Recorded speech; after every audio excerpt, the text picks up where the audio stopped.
Selamat datang di channel Cerita Cinta. Channelnya cerita cinta romantis. Sebelum lanjut mohon dukungannya dengan like dan subscribe dulu. Sebuah pengkhianatan, bagian ke-29. Sebelumnya, saya ingin memberitahukan bahwa di episode ini dan selanjutnya, ada hal-hal yang sedikit berbau kekerasan dan kekejaman. Saya sudah berusaha memperhalusnya agar lebih smooth. Jadi, bagi yang tidak suka dengan kekerasan sebaiknya jangan diteruskan. Terima kasih. Oke, kita lanjut. Jangan lupa subscribe dan like-nya ya. Pembalasan sadis untuk bos besar sang Ustadz. Bambang Mulyono Sasongko, salah seorang tokoh kader partai yang terkuat di negeri ini.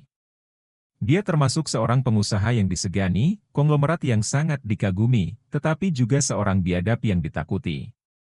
Sudah menjadi rahasia umum kalau bisnis yang dijalankan oleh Bambang bukan saja bisnis legal, tetapi juga ilegal. Tak sedikit dia melakukan tipu-tipu kepada gadis-gadis desa untuk dia iming-imingi kerja dengan gaji puluhan juta, yang ternyata dia jadikan budak kenikmatan. Selama bertahun-tahun dia memanfaatkan Wina dan Talib sebagai usaha lendir mereka. Berkedok agama dengan Talib mencari bibit-bibit unggul pengumpul rupiah. Bambang orang yang sombong. Dia sama sekali tidak peduli dengan tanggapan orang terhadap dirinya. Hanya suatu waktu saja dia minta dipublikasikan saat berdonasi ataupun saat melakukan kegiatan amal lainnya. Setiap malam dia minum bersama teman-temannya, sedangkan di siang hari dia seperti seorang pengusaha yang sangat tekun memperhatikan segala jenis usaha yang dia kelola. Aset dan tabungannya ada di mana-mana, bahkan Wina sendiri sangat dimanjakan oleh ayahnya itu. Malam itu Bambang sedikit berbeda dari biasanya. Dia pulang lebih awal dari bar. Seorang anak buahnya memberitahunya tentang sesuatu. "Bos, mungkin bos mau mendengarkan kabar dari saya," ucap anak buahnya. "Ada apa memangnya?" tanya Bambang. "Bos tahu orang yang diminta Non Wina untuk ditangkap?" "Iya, kemarin anak itu minta bantuan buat nangkap orang itu." "Apakah sudah berhasil?" "Sudah bos. Cuma masalahnya, orang ini nggak asing," kata anak buahnya. Bambang mengernyit, membuat kerutan dahinya makin terlihat jelas. "Apa maksudmu?" "Bos dulu pernah bilang kan, kalau kita tidak boleh dekat-dekat dengan keluarga Suroso?" Untuk sesaat raut wajah Bambang berubah. "Jangan bilang kalau orang itu." "Iya, bos. Dia bermarga Suroso," lanjut anak buahnya. "Dari mana kau tahu?" "Kami sudah selidiki dan kami sudah pastikan." Tangan Bambang menempeleng anak buahnya. "Kau tahu siapa Suroso? Kenapa kau tak selidiki dulu? Kau tahu siapa Suroso itu?" "Tak tahu, bos. Masalahnya Non Wina yang minta. Bos tahu sendiri kan kalau Non Wina sudah minta maka kita harus turuti? Tapi setidaknya kalian lapor dulu ke aku." "Kami baru tahu tadi sore, bos, setelah target disekap." Gusar dengan laporan anak buahnya, Bambang segera pergi dari diskotik tersebut. Jelas tujuannya adalah untuk menemui Wina dan menjelaskan segalanya. Arif adalah orang yang berbahaya. Bambang langsung ke tempat parkirnya dengan dikawal dua anak buahnya, setelah itu masuk ke dalam mobil. Langsung ke tempat Wina, perintah Bambang. Sang sopir pun segera melajukan kendaraannya. Dalam waktu singkat mereka sudah berada di jalan raya. Bambang duduk di belakang bersama seorang anak buahnya, sedangkan di depan ada sopir dan seorang anak buahnya lagi. Agaknya, Bambang cukup khawatir kepada putri sematawayangnya, sehingga dia mencoba menelpon putrinya. Sayangnya ponsel Wina tak diangkat. Saat itu Wina lupa membawa ponselnya dan tertinggal di rumahnya. "Ini tidak boleh terjadi." "Apa kalian tahu Suroso itu siapa?" tanya Bambang kepada anak buahnya. "Iya, bos," jawab anak buahnya. "Suroso itu orang yang berbahaya. Dia itu tukang pukul. Semua pekerjaannya tidak pernah meleset. Dia orang berbahaya, keluarganya juga orang yang berbahaya. Semua bisnisku lancar, hanya karena aku tidak pernah berurusan dengan dia ataupun keluarganya. Dia sangat terkenal dulu di dunia bawah," jelas Bambang, "pokoknya jangan sentuh dia ataupun keluarganya." "Kenapa bos tidak rekrut dia?" tanya anak buahnya. "Dia tak butuh uang." "Kau tahu kenapa dia tidak butuh uang?" "Itu karena dia orang yang sinting." Dia hanya menargetkan target-target yang susah. Orang-orang penting, politikus-politikus, orang-orang yang bermasalah, mereka dihabisi hanya dengan harga cepek. Gila bukan? Cepek. Nyawa manusia yang dia habisi dihargai semurah itu. Pernah dia dibayar dengan uang jutaan tetapi dia bakar semua uangnya. Memangnya ada bos orang segila itu? Tanya anak buahnya. Ada. Makanya aku tak pernah mau berurusan dengan orang seperti itu. Susah diatur. Aku sudah susah payah mengumpulkan kekayaan untuk keluargaku. Aku tidak mau dipusingkan dengan orang seperti dia, jawab Bambang, tapi jangan khawatir. Aku memang tak suka kerja dengan orang seperti itu, bukan berarti aku takut dengan orangnya. Cuma bikin pusing aja. Mobil Bambang terus melaju hingga mereka masuk ke kawasan yang sepi. Bambang merasa aneh dengan rute yang diambil si sopir. Awalnya dia tidak begitu ngeh hingga tiba-tiba mobil oleng. Mobil menabrak pembatas jalan, setelah itu menghantam pohon. Bambang tak sadarkan diri, hal terakhir yang dia ingat adalah seseorang datang lalu menyeret dia keluar dari mobil. Air dingin tiba-tiba mengguyur wajah Bambang. Dia benar-benar kaget dengan apa yang terjadi. Ternyata tubuhnya sedang berbaring di atas tanah dengan tangan dan kaki terikat ke belakang. Dia tidak sendiri. Ada dua anak buahnya yang tadi ikut di dalam mobil.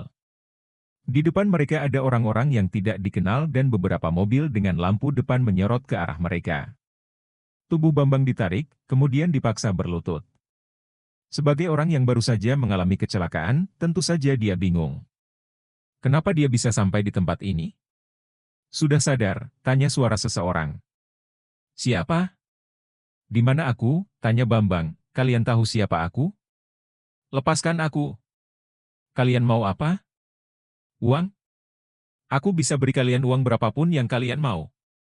Orang-orang di tempat itu tertawa. Ucapan Bambang terlihat lucu bagi mereka. Orang yang bertanya di awal tadi kemudian duduk di kursi yang sudah disiapkan oleh anak buahnya. Bambang terus mengoceh dengan ocehan-ocehan seputar imbalan kalau dia bisa dibebaskan. Sayangnya orang yang duduk di kursi tidak menggubrisnya bahkan bersenandung. Hei, Basudil! Lepaskan aku! Kalian tidak dengar apa, kata Bambang. Sepertinya mereka tidak menggubris, bos, ucap anak buahnya. Gak usah bilang, aku juga tahu, kata Bambang. Siapa bos kalian? Aku ingin bicara. Orang yang duduk di kursi berhenti bersenandung, setelah itu dia bicara. Aku bosnya, tapi urusanku bukan denganmu. Ada orang lain yang ingin berurusan denganmu. Seseorang lelaki datang dari belakang mobil. Di tangannya tampak sebilah parang sedang berkilat-kilat terkena pancaran cahaya lampu mobil. Bambang menelan ludah. Siapapun yang melihat senjata itu tentu saja takut. Tunggu dulu. Kita bisa bicara baik-baik? Hei, kita bisa bicara baik-baik? Basudil. Setan kalian. Lepaskan. Lepaskan, jerit Bambang ketakutan. Lelaki itu menghampiri Bambang dan anak buahnya. Kemudian tanpa basa-basi menebas salah satu anak buahnya. Lalu tubuhnya tumbang ke tanah dengan kepala menggelinding. Bambang menjerit melihat peristiwa itu, apalagi wajah anak buahnya melihatnya dengan mata melotot. Sementara itu anak buahnya yang satu lagi memejamkan mata. Dari raut wajahnya tentu saja dia sangat ketakutan. Bos, aku tak mau mati. Bos, aku tak mau mati, gumamnya berulang kali. Laki-laki tadi sudah mengambil ancang-ancang. Dia sentuhkan mata parangnya ke tengkuk anak buahnya Bambang. Dalam satu sabetan kepalanya langsung menggelinding sampai di kaki bos yang sedang duduk. Setelah mengeksekusi dua orang anak buah Bambang, lelaki tadi kemudian berdiri di depan Bambang. Dia menurunkan tubuhnya, membungkuk melihat wajah Bambang dari dekat. Kedua mata mereka saling melotot. Kau ini siapa? Tanya Bambang, rupanya tidak ada rasa gentar di wajah pria parubaya itu. Lelaki itu pun mulai bersuara, kau baca berita akhir-akhir ini? Bambang mengernyit. Apa maksudmu? Berita tentang satu keluarga dihabisi. Tidak hanya satu keluarga, ada 4 keluarga, dari istri, anak, bahkan anjingnya pun dihabisi. Mungkin saja kau tak tahu, tetapi aku hanya ingin bilang, kemarin aku baru saja menghabisi Poltak. Kukira kau pasti tahu siapa dia, ujar lelaki tersebut. Wajahnya pun mulai jelas terlihat oleh Bambang, tetapi dia sama sekali tidak mengenali siapa lelaki itu. Polta? Sebentar. Maksudmu, kau yang membunuhnya? Kau masih ingat Laras? Laras? Laras siapa? Aku ingin tahu, apa yang kau lakukan saat mahasiswa dulu? Pemerkosaan secara bergiliran? Padahal Laras waktu itu sudah meronta untuk minta ampun dan minta dilepaskan. Apa kau masih ingat? Bambang menelan ludah. Orang yang ada di hadapannya ini bukan orang biasa. Dia membunuh tanpa segan dan mengaku telah menghabisi satu keluarga. Bahkan, mengaku sebagai orang yang membunuh Poltak sekeluarga. Ingat, jangan bohong. Kalau kau bohong, aku akan melakukan hal yang lebih buruk, ancam lelaki itu. Jujur, sejak aku berada di kursi kemudi tadi, aku sangat ingin sekali menghabisimu. Mata Bambang melotot hingga nyaris saja keluar. Dia baru sadari, ternyata lelaki yang ada di hadapannya ini adalah sopirnya tadi. Sengaja orang ini menabrakkan mobilnya, sehingga membuat semua orang tidak sadarkan diri. Kau, sopir. Mudah sekali menjadi sopir kendaraan pribadimu. Aku cukup pergi ke tempat parkir melihat mobilmu, menyeret pengemudinya keluar lalu menghabisinya. Setelah itu memakai bajunya. Selesai, ucap lelaki itu. Sekarang, bagaimana? Sudah ingat? Basudil. Kau bukan sopirku. Siapa kau? Dari tadi kau bukannya membicarakan aku, tanya lelaki itu. Wajah lelaki itu pun makin jelas dan jelas. Dia adalah Arif. Bambang menelan ludah dengan cukup susah. Orang yang dia bicarakan sejak tadi di dalam mobil ternyata ada di dekatnya. Arif sengaja melakukan kecelakaan dengan menabrakkan mobil. Sebelum tabrakan, Arif sudah keluar dari mobil, sehingga mobil melaju kencang menabrak pohon dengan cukup keras. Sementara itu, Raden Panji dan anak buahnya mengurus semuanya, membawa dan mengikat Bambang. Setelah itu dibawa ke tempat sepi, jauh dari keramaian. Lidah Bambang keluh. Dari tadi dia berbicara ngalor ngidul, sekarang membisu seperti patung. Parang sudah diletakkan di pundak Bambang. Arif sudah mengambil ancang-ancang. Kumohon, jangan bunuh putriku, pinta Bambang. Jadi, sekarang kau ingat? Tanya Arif. Iya, aku ingat. Lalu, kenapa kau melakukannya kepada ibuku? Terdengar desahan napas Bambang. Dia. Belum sempat Bambang meneruskannya, Arif sudah menebas pria paruh baya itu. Setelah itu tubuh tersebut ambruk ke tanah. Wajah Bambang tampak melotot, bibirnya masih bergerak beberapa saat sebelum dia pun pergi ke alam lain.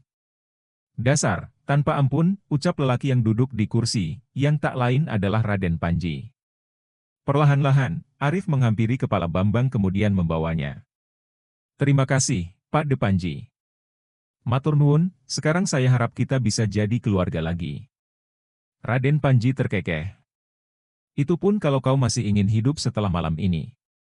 Arif kemudian pergi meninggalkan tempat itu sambil menenteng kepala Bambang. Malam itu Jannah merasa nyaman, seperti ada yang membelainya. Dia sangat merindukan belayan itu. Entah kenapa belayan itu begitu damai, tentram dan nyaman. Bahkan, Jannah pun terbangun dengan badan yang sangat segar. Dia masih menggenggam tangan Talib, Talib masih bernapas. Bisa terdengar dengkuran napas orang yang dia cintai itu. Kepalanya menoleh ke arah lain. Di ujung kaki Talib terlihat bercak darah. Bukan itu saja ada benda lain di sana. Jannah langsung menjerit begitu mengetahui kalau benda itu adalah kepala manusia. Mata kepala itu tampak melotot seperti terkejut saat kepalanya terpisah dari tubuhnya. Di ujung ruangan lebih tepatnya tepat di pintu ada seseorang yang sedang duduk di sebuah kursi dengan santai. Tentunya maksud dari orang itu duduk di depan pintu agar Jannah tidak bisa lari keluar kamar. Jeritan Jannah tadi membangunkan Talib. Rupanya bius yang ada di tubuhnya mulai menghilang, sehingga ia sedikit sadar.